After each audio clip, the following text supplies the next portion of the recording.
আগের ভিডিওতে আমরা বহির্জাত প্রক্রিয়া দ্বারা দ্বারা সৃষ্ট ভূমির উপর যে 10 নম্বর আসবে, 5 নম্বরে যে দুখানা কোশ্চেন লিখতে হবে, সেখানে সেই চ্যাপ্টার থেকে যে 10 নম্বর আসবে সেটা নিয়ে আমরা কোশ্চেনের একটা সেট বানিয়েছিলাম, 30খানা কোশ্চেন। এই ভারত আঞ্চলিক ভূগোল ভারত চ্যাপ্টার থেকেও টোটাল 10 নম্বর আসবে, 5 নম্বরে দুখানা লিখতে হবে।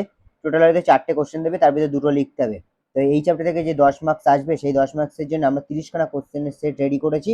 সেই 30খানা কোশ্চেন যদি তুমি ভালো করে প্রিপারেশন নিতে পারো, যদি ভালো করে পড়তে পারো, তাহলে আমি মনে করি যে তোমার আদার্স করে আলাদা করে কোনো বই কিংবা কোনো কিছু আর পড়তে পারে। এবং তোমরা দেখবে তোমাদের রায়মার্টিন থেকে শুরু করে তোমাদের পরবর্তীকালে পরবর্তী সময়ে যে এবিটিএ ডব্লিউবিটিএ মধ্যশিক্ষা পর্ষদে যে টেস্ট পেপার দেবে, তাতেও এই কোশ্চেনগুলোই আছে। হ্যাঁ, এর বাইরে তো একটা দুটো থাকতে পারে, সেগুলো তোমরা একটু পড়ে নেবে।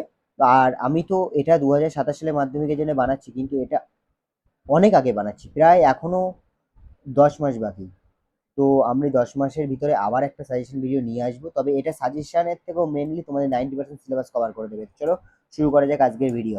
প্রথম কোশ্চেন, ভারতের পশ্চিম উপকূলের সমভূমির পরিচয় দাও। ভারতের জলসেচের যে কোনো 3টি প্রয়োজনীয়তা সংক্ষেপে লেখো। ভারতের জল সংরক্ষণের কয়েকটি পদ্ধতি লেখো। ভারতের জলবায়ুর প্রধান বৈশিষ্ট্যগুলি লেখো। ভারতের জলবায়ুর নিয়ন্ত্রণের প্রধান কারণ ব্যাখ্যা করো। ভারতের মৃত্তিকা শ্রেণীবিভাগ করে প্রধান এক প্রকার মৃত্তিকার অবস্থান বৈশিষ্ট্য গুরুত্ব লেখো। মৃত্তিকা ক্ষয়ের কারণগুলি উল্লেখ করো। ভারতের 2 প্রকার স্বাভাবিক উদ্ভিদ অঞ্চলের বন্টন বৈশিষ্ট্য আলোচনা করো। 9 নম্বর দাগে কিভাবে অরণ্য সংরক্ষণ করা হয়। ভারতে ধান চাষে অনুকূল প্রাকৃতিক পরিবেশের বিবরণ দাও। গম উৎপাদনে অনুকূল প্রাকৃতিক পরিবেশে বর্ণনা করো। ভারতের চা চাষে অনুকূল প্রাকৃতিক পরিবেশ বর্ণনা করো। ভারতের কার্পাস উৎপাদনে অনুকূল প্রাকৃতিক পরিবেশ বর্ণনা করো। ভারতের ইক্ষু চাষে অনুকূল প্রাকৃতিক পরিবেশ বর্ণনা দাও। ভারতের কৃষি সমস্যার সমাধানগুলি লেখো। পূর্ব ভারতে লৌহ ইস্পাত শিল্প কেন্দ্রীভবনের কারণগুলি ব্যাখ্যা করো। কার্পাস বয়ন শিল্প অধিক উন্নতির কারণগুলি লেখো। পশ্চিম ভারতে পেট্রোরসায়ন শিল্পে অধিক উন্নতির কারণগুলি ব্যাখ্যা করো। ভারতের দ্রুত জনসংখ্যা বৃদ্ধির কারণগুলি লেখো। ভারতের বিভিন্ন অঞ্চলে জনবন্টনের তারতম্যের কারণগুলি আলোচনা করো। ভারতের নগরায়নের বৈশিষ্ট্য লেখো। ভারতের নগরায়নের প্রধান সমস্যাগুলি লেখো।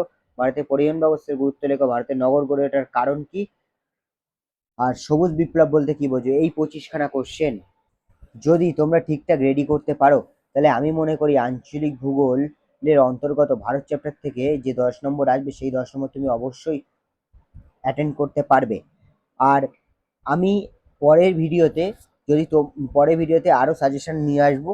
তবে আমি মনে করি এই 25টা কোশ্চেন যদি তোমার করতে পারো, তাহলে ভারত চ্যাপ্টার থেকে, আঞ্চলিক ভূগোলের এই চ্যাপ্টার থেকে আর আদার্স করে বই থেকে কিছু পড়তে হবে না, কারণ এই কোশ্চেনগুলো যদি তুমি কভার করতে পারো, তাহলে তোমার চ্যাপ্টার কমপ্লিট হয়ে যাবে।